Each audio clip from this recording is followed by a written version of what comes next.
रुख करेंगे उत्तराखंड की तरफ। तो उत्तराखंड से हमारे ब्यूरो चीफ योगेश शैली हमारे साथ जुड़ चुके हैं।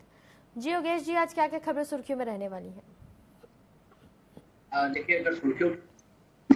तरह से बसर को लेकर आज पूरे प्रदेश में योग दिवस को बड़े धूमधाम से मनाया जा रहा है और सुबह से ही हर जगह जिले स्तर पर, तहसील स्तर पर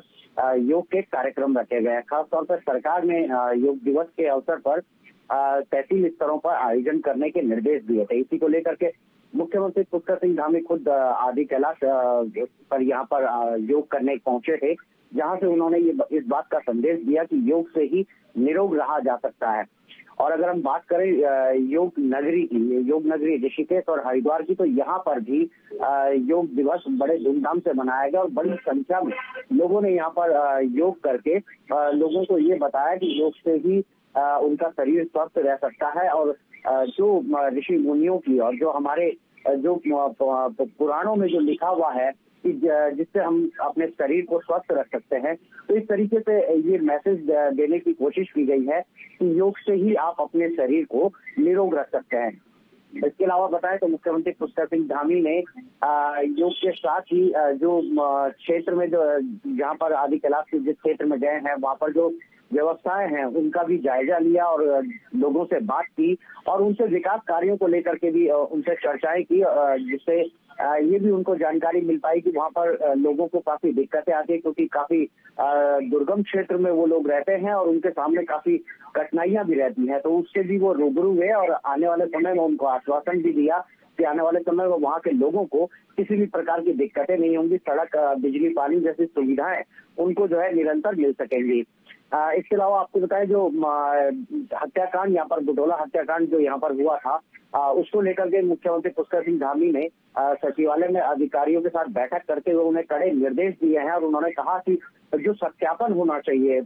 लोगों का, जो किराएदार बाहर से आते हैं तो उनका सत्यापन होना आवश्यक है, जिससे कि ये पता लग पाए कि कौन व्यक्ति कहाँ पर रह रहा है। जिस तरीके से हत्याकांड हुआ है उसमें जो दूसरे प्रदेशों से यहाँ पर आ करके रह रहे थे, लेकिन उनका किसी भी प्रकार का सत्यापन नहीं कराया गया था, जिससे पुलिस को काफी दिक्कतें हुई। बहरहाल पुलिस ने इसमें 7 आरोपियों को पकड़ तो लिया है,